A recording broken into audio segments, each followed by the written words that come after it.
semua, dan Bapak Kristo dan juga Bapak Tri.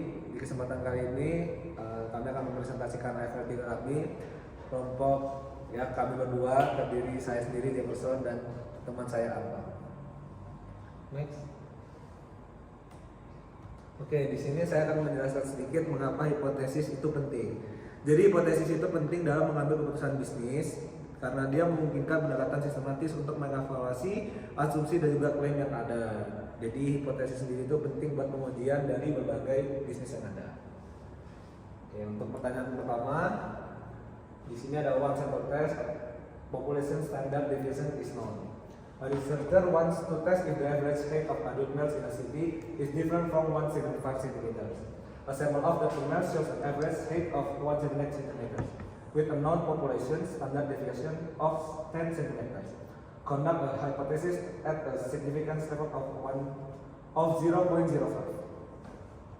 Yes, the answer. So as you can see, this is step 1. Hypothesis 0 mu equal 175. The average size of adult males mu is equal to 175 centimeters, and hypothesis alternative mu not equal to 175. The average height of adult males mu is different from 175 centimeters. Step 2, this is the significance level of 0.05. Step 3, since the population standard deviation is known, use a z-test. Step 4, if z more than 1.96, reject the null hypothesis. If z lower than 1.96, do not reject the null hypothesis. So the df equal n minus 1 and 30 minus 1 equal to 29. Step 5, z equal x bar min mu divided by step 5, z equal x bar min mu divided by standard deviation divided, I'm gonna using in bahasa akar n, and then z sama dengan 178 dikurang 175 dibagi 10 dibagi akar 30 yang hasilnya 1,64. Untuk step terakhir yaitu step 6, fail to reject hypothesis 0, therefore the average height of adult males in the city is likely to be 175 centimeters. As 1.64 is less than the critical value of 1.96 and greater than minus 1.96. Right, so this is the Python. This is the step 1, step 2, the given data that I already have, step 3, step 4, step 5, and then step 6. Yeah, next. Question number 2. One sample test, population standard deviation is unknown. A nutritionist claims that the average daily intake of calories for adults is 2500. A sample of 25 adults shows an average intake of 2400 calories with a sample standard deviation of 300 calories. Test the hypothesis at a significance level of 0.05. So the answer, okay. Jadi untuk step pertama, hipotesis nolnya, hipotesis pertama mu sama dengan 2500. The average daily calorie intake mu is equal to 2500 calories. Untuk hipotesis alternatifnya, mu yang tidak sama dengan 2500, the average daily calorie intake mu is not equal to 2500 calories. Step 2, di sini significance levelnya ada di 0,05. Step 3, since the population standard deviation is unknown and the sample size is less than 30, use a t-test. Step 4, if t itu lebih dari 2064, maka dia akan mereject the null hypothesis. If t itu lower than 2064, maka do not reject the null hypothesis. So this is the df n minus 1, 25 minus 1 sama dengan 24. Step 5, t score atau t nya itu sama dengan x bar min mu dibagi s dibagi akar n. T 2400 dikurang 2500 dibagi 300 dibagi akar 25 yang menghasilkan min 1,6667. Step 6 yaitu fail to reject H0, therefore the nutrition claim may be incorrect as minus 1.6667 is less than 2.064 and greater than minus 2.064. Next. Okay, so this is the final thought. previously, like this is step 1, step 2, this is the given data, step 3, this is the degrees of freedom, and then step 4, find the relative value, step 5, and then step 6. Okay, so this is the question number 3. Two sample tests, independent samples, population standard deviation is known. In a study comparing two different teaching methods, method A has a mean score of 90 with a population standard deviation of 8, while method B has a mean score of 85 with a population standard deviation of 7. Test the hypothesis that there is no difference in the mean scores at a significance level of 0.05. Next one, saya answer. So step 1 atau hipotesis nolnya mu 1 sama dengan mu 2. There is no significant difference between the average score of the two methods. Untuk hipotesis alternatifnya mu 1 tidak sama dengan mu 2. There is a significant difference between the average scores of the two methods. Step 2, significance level are 0.05. Step 3, since the population standard deviations of both groups are known, we use a z-test. Step 4, if z lebih dari 1,96, we reject the null hypothesis. If z lower than 1.96, do not reject the null hypothesis. Step 5, z sama dengan x bar 1 dikurang x bar 2 dibagi standard deviation 1 pangkat 2 dibagi n1 ditambah standard deviation 2 pangkat 2 dibagi n2. Lalu diisi dengan 90 kurang 85 dibagi dengan akar dalam kurung 8 pangkat 2 dibagi 30 ditambah 7 pangkat 2 dibagi 30 yang menghasilkan 2,57. Step 6 atau step terakhir yaitu reject H0. Therefore method A is likely to produce a significantly higher average score compared to method B, as 2.24 exceeds the critical value of 1.96. Oke, ini Python code-nya sama kayak tadi sih. Step 2, step 1, step 2, this is the given data. Step 3, this is the z-score. Step 4, step 5, and step 6. Oke, sekarang lanjut ke pertanyaan nomor 4. Nah, di sini ada two sample test dengan independent sample dan population standard deviation-nya tidak diketahui. Jadi, a company wants to compare the productivity of two different teams. The X has a mean productivity scores of 75 with a sample standard deviation of 10, while team Y has a mean score of 70 with a sample standard deviation of 12. If both teams consist of 20 members, test the hypothesis that the mean productivity scores are equal at a significance level of 0,05. Baik, sekarang kita lanjut ke jawabannya. Jadi di step 1 ini kita untuk hipotesis nolnya tim ya.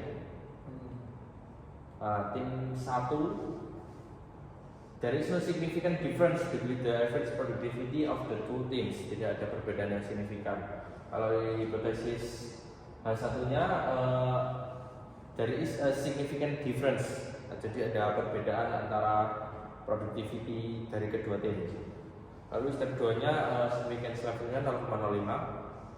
Step 3-nya since the population standard deviation are unknown, karena tidak diketahui, we are use independent sample t-test.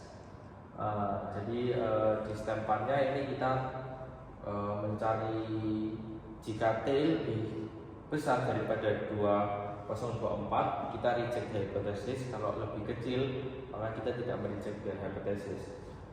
Jadi 2,024 ini didapat dari mana? Dari tabel difference ya, dari penemuan t-tabelnya antara DF dengan jumlah significance levelnya.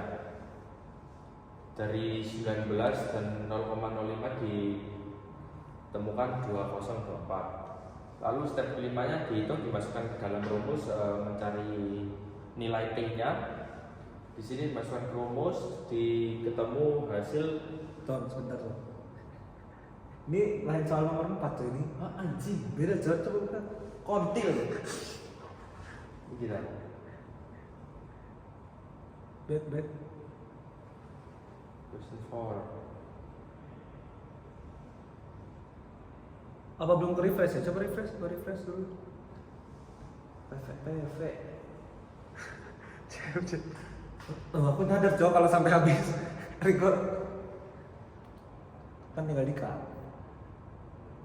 Nah, coba buka yang 44 kan kalau sama yang 4. Iya Cok. Dia punyamu sama? Hah? Dia punyamu benar? Iya. Nah, yang benar Cok. Kontil. Ya sekarang nanti bongkar.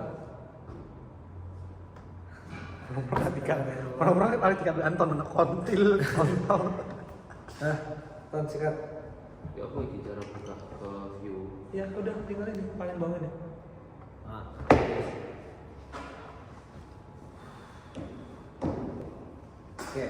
Oke, sekarang masuk ke question 4. Di question 4 ini ada 2 sample test, independent samples dengan populasi standard deviation-nya tidak diketahui. Soalnya ada a company wants to evaluate the effectiveness of 2 different marketing strategies on sales. They implement strategy in one region and strategy A in one region and strategy B in another region. The sales figures in thousands of dollars for each strategy over a month are recorded as follows. Jadi strategi A dengan data berikut dan strategi sales B dengan data berikut.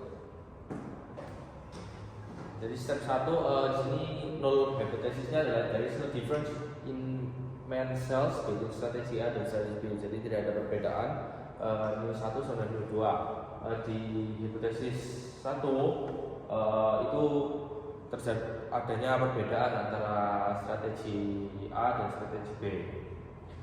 Lalu step 2-nya significance levelnya diketahui 0,05 dan step 3 since the data are independent and the population standard deviation are unknown, we are using independent sample t-test. Di step 4 kita mencari DF-nya dulu.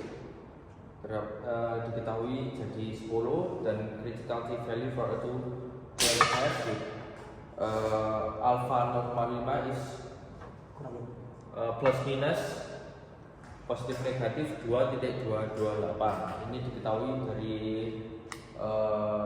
titik temu T-nya dari tabel persebaran, difference-nya DF10 dan difference-nya 0,05.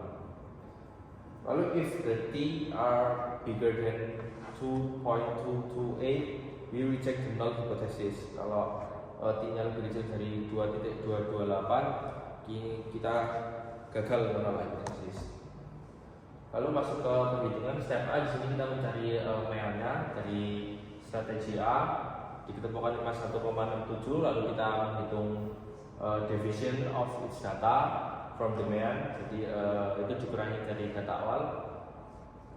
Jadi ketemunya ini min 6,67 dan sekian. Lalu dikuadratkan dengan hasil berikut. Lalu ditambah jadi hasil berikut. Lalu kita menghitung variance-nya dengan hasil berikut. Calculate the standard deviation-nya. Jadi standard deviation-nya dengan rumus dimasukkan akar x kuadrat dapat sekian.